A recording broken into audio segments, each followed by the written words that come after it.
Australia's most misleading and deceptive car company, Toyota, was found guilty of lying to the public over the defective DPFs in Prado, Fortuner and Hilux way back in 2022. But to be fair and balanced about all of this, they only lied systematically to a little over 260,000 of us. That's only one person in 100. Today, I want to bring you the story of the world's most tolerant Toyota owner, whose 2022 manufactured Prado took a giant steaming dump in its duds in the middle of nowhere, South Australia, way back on the 1st of July this year. And again, to be fair, it only took Toyota 6 weeks to diagnose the problem and another 2 months to fix it, which is amazing to me. That legendary Toyota reliability and support, well, it might once have been a thing, but today, seemingly, it's just a lingering brain virus. It causes the afflicted to see things that don't actually exist.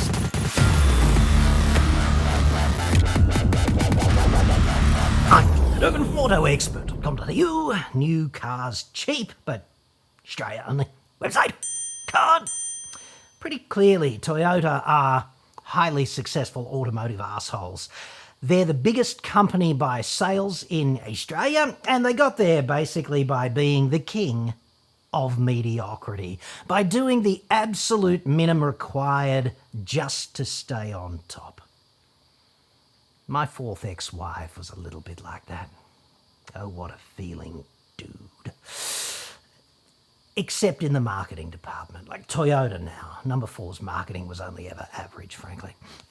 Toyota says, gotta keep deploying the brain virus. We need marketers for that, and they're quite adept there. They even managed to make the BZ4X look like they gave a shit about that, which is an amazing achievement to me. So anyway, meet Stephen Lear. At least I think that's his name. His YouTube handle is @StephenLear6439 and his YouTube channel is called Caravan Travel Australia. Caravanners do, they're quite a special group. Mr. Lear and his lovely wife Lindy left a perfectly serviceable house in the Grim Reaper's waiting room, which is also called the Lower Blue Mountains outside Sydney, with their Prado pulling their porter slum. Things went rapidly downhill just a few days later. Manscaped.com is on the case, raising the bar in grooming standards with the Chairman Pro package. Essentially the perfect shave in a box, batteries included, no assembly necessary, etc. The Chairman Pro package wouldn't look entirely out of place, gift wrapped under a tree in just a few weeks' time, would it? Especially if you have to spend considerable time with the recipient out in public in 2025. The Chairman Pro is not just any shaver, it features 360-degree contouring and 2 interchangeable skin-safe blade heads. The 4-blade foil is for that super close shave, and the stubble trimmer is, well, do I really need to draw you a diagram on that one? Both skin-safe heads reduce razor burn and irritation. Manscaped calls it Flex Adjust technology, the way the blades map themselves onto the contours of your face and neck. There's also this precision lock with 3 preset indexed positions when you want the blade head firmly in place.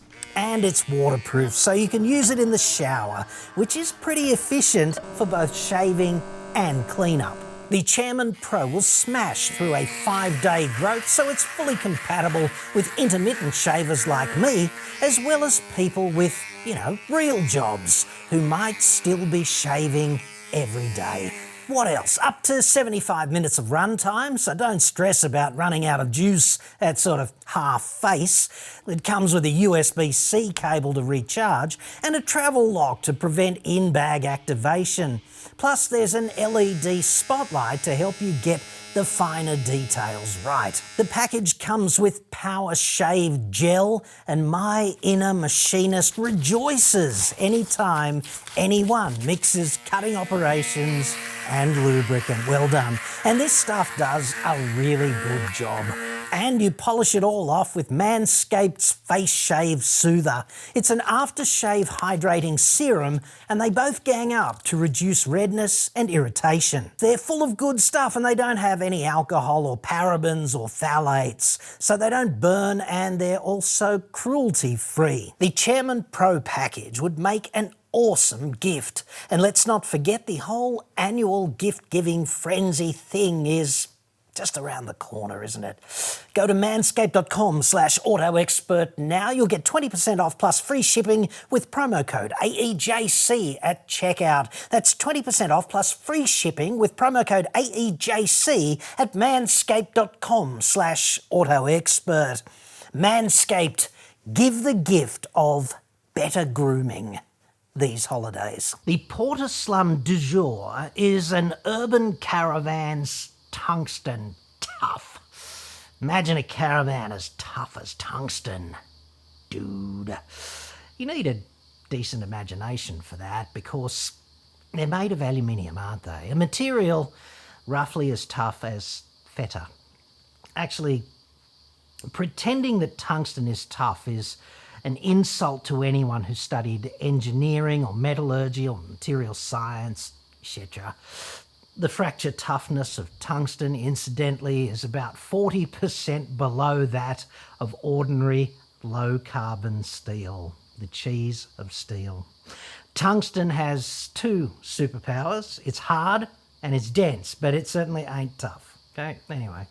Our heroes drove effortlessly through endless barren wasteland with their effluent, living the dream.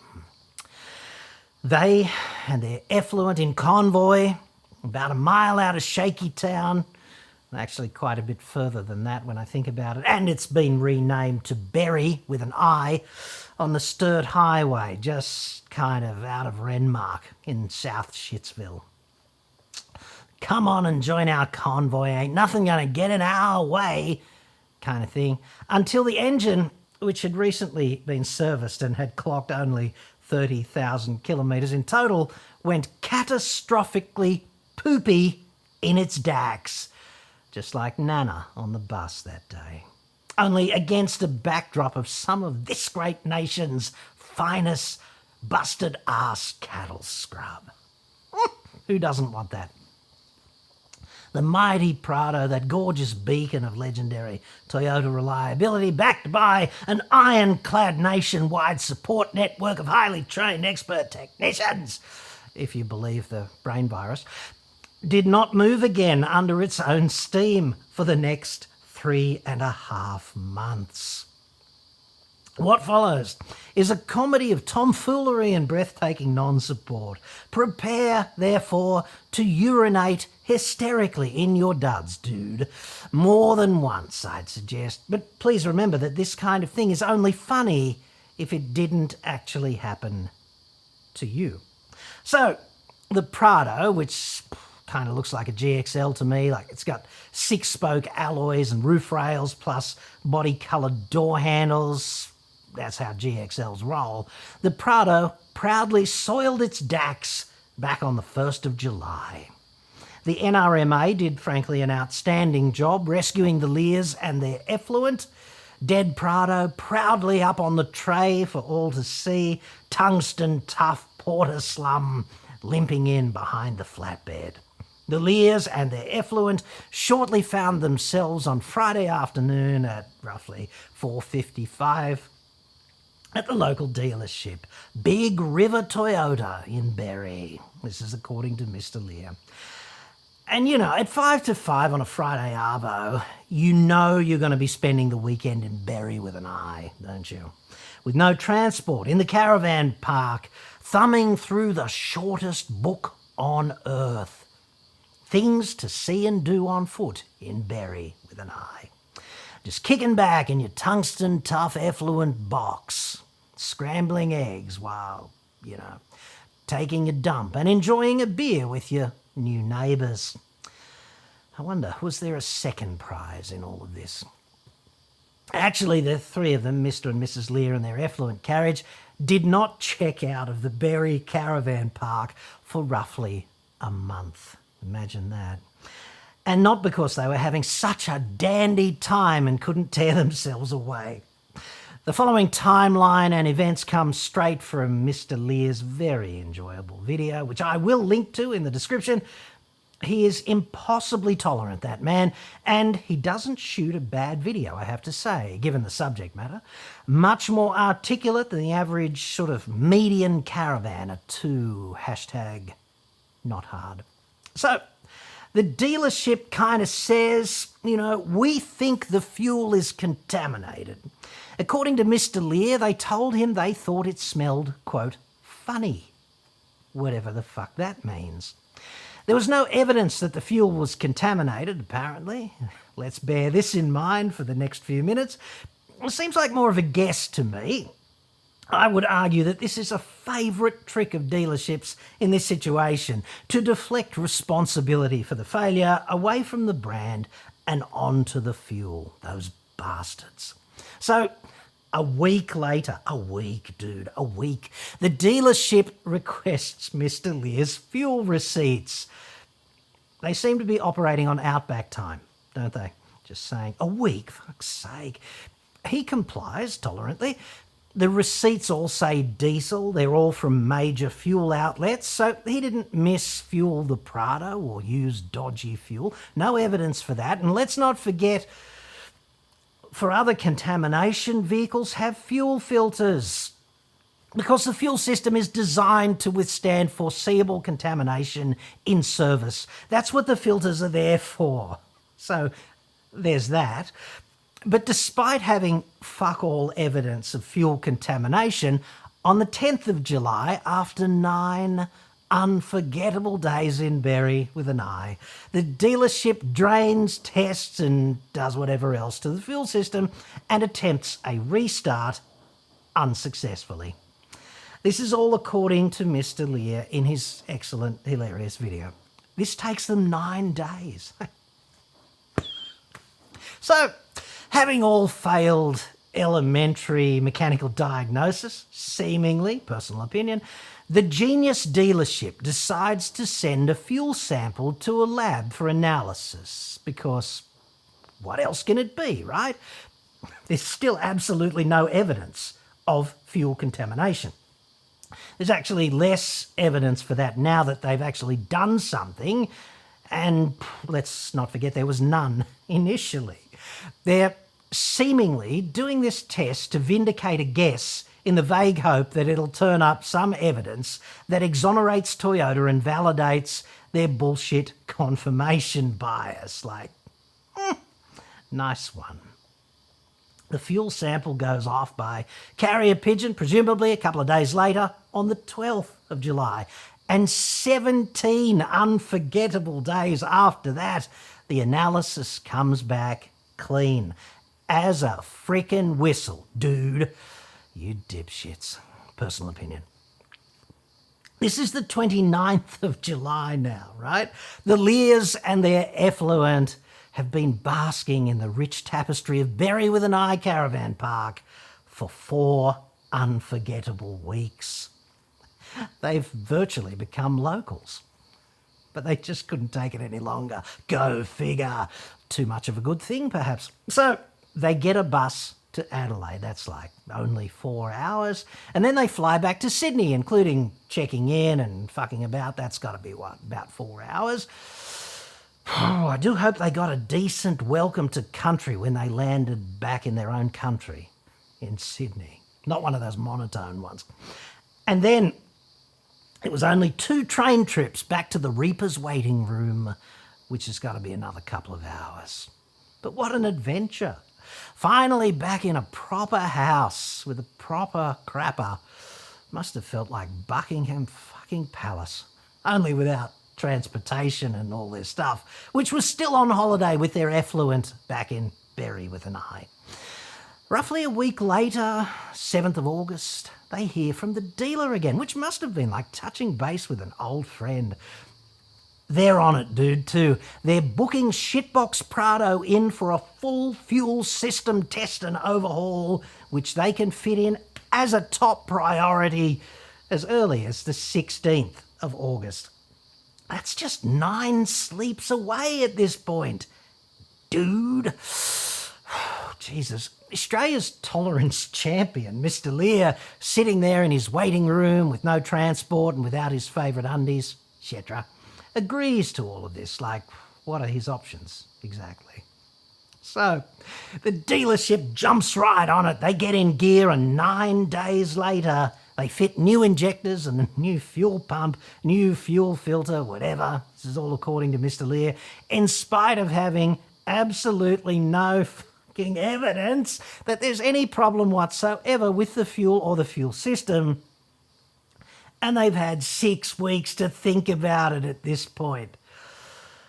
They even do a compression test, and guess what? After all of these actions, these new parts, all of this effort, the waiting, the poopy is just as thick and just as undiagnosed in that shitbox engine's duds.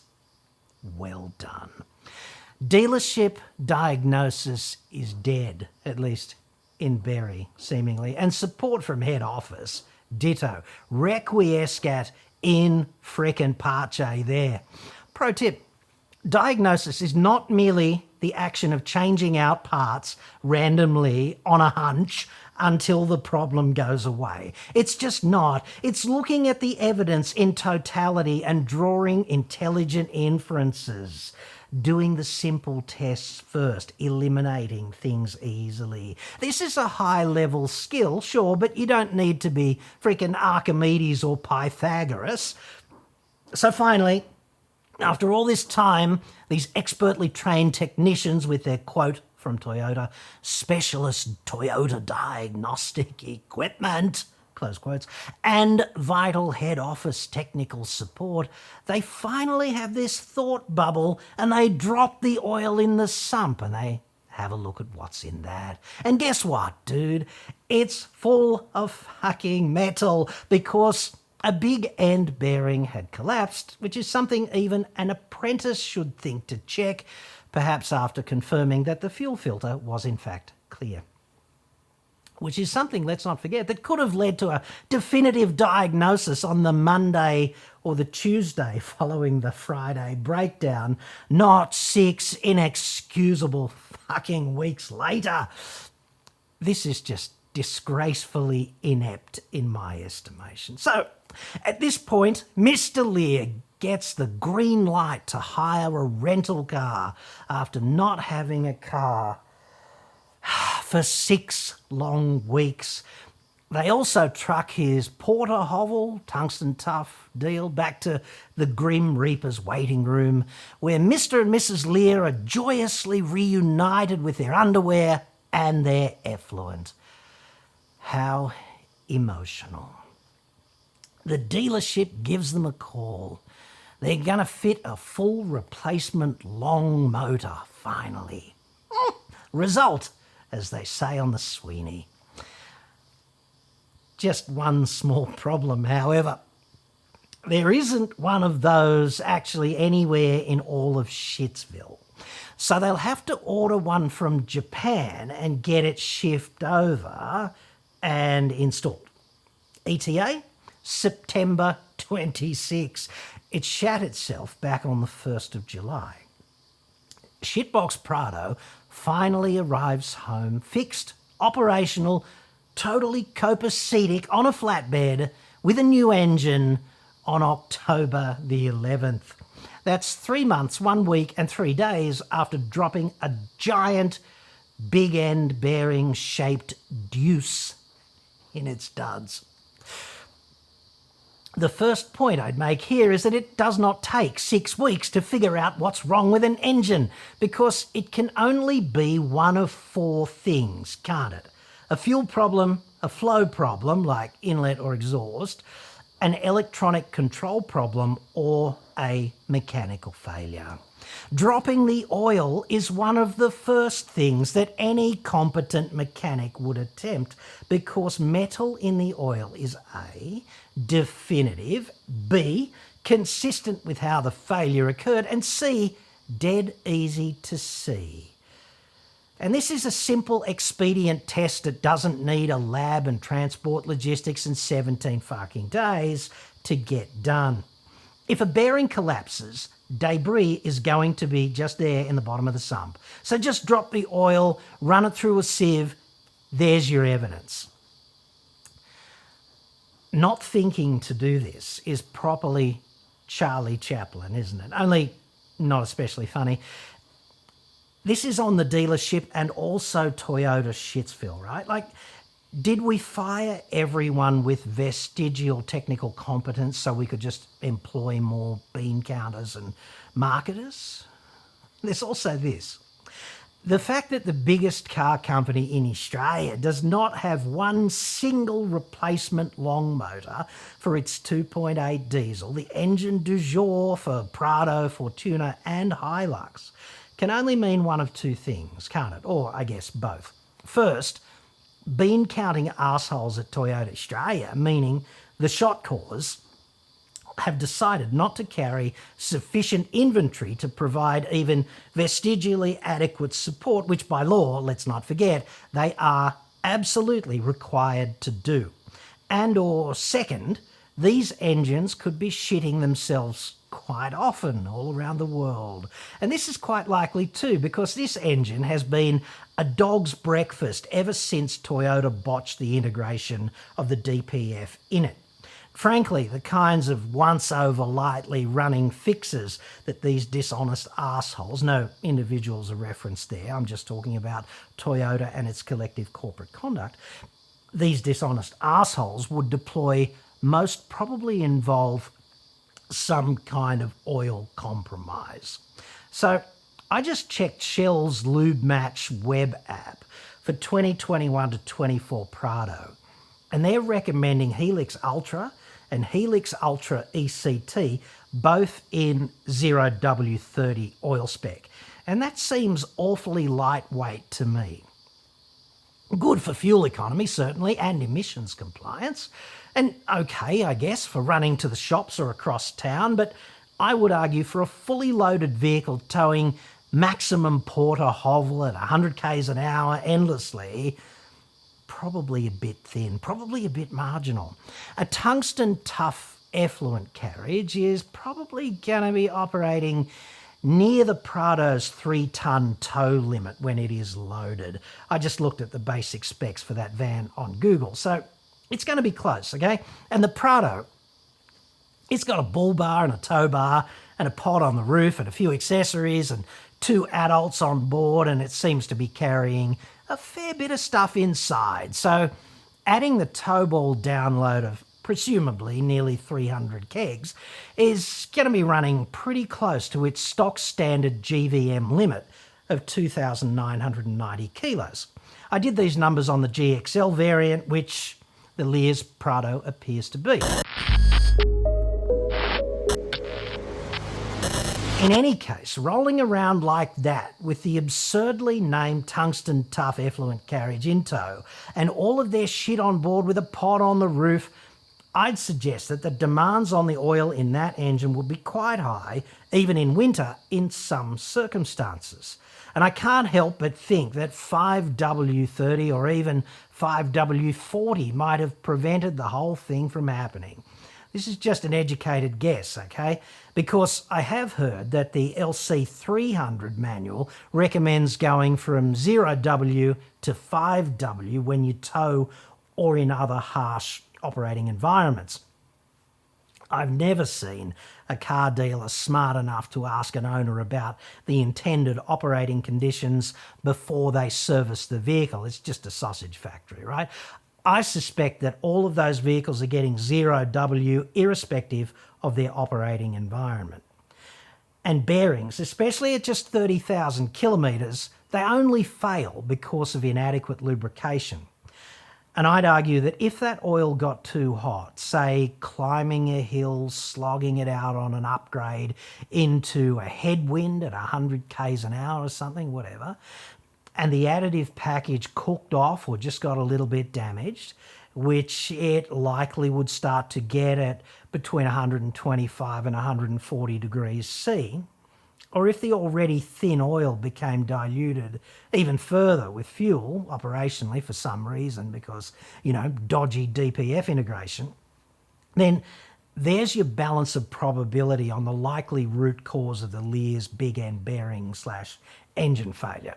Still, for any dealership to take 6 weeks to diagnose such a fundamentally basic problem is, let's be kind, it's grossly at odds with the expert intervention and support which Toyota promises on its website.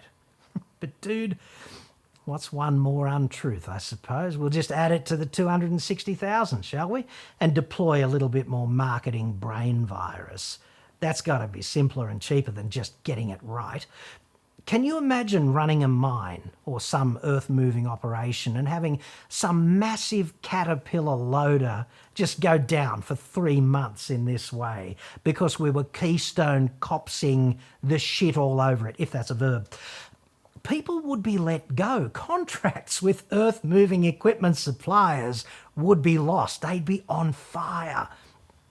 For Toyota not to be able to access such a popular replacement engine onshore here in Australia in a timely fashion, or just help a dealer diagnose a basic problem within days as opposed to 6 endless weeks, it bury with an I, well, to me it just paints their claims about reliability, robustness and support with an entirely new brush and not a complimentary one. If LDV or Great Wall carried on in this Keystone Cops way, we'd all be going, yeah, well, got what you paid for? What did you expect? Kind of thing. But we've all been led to believe that Toyota's shit doesn't stink in this domain, when unfortunately it seems it actually does.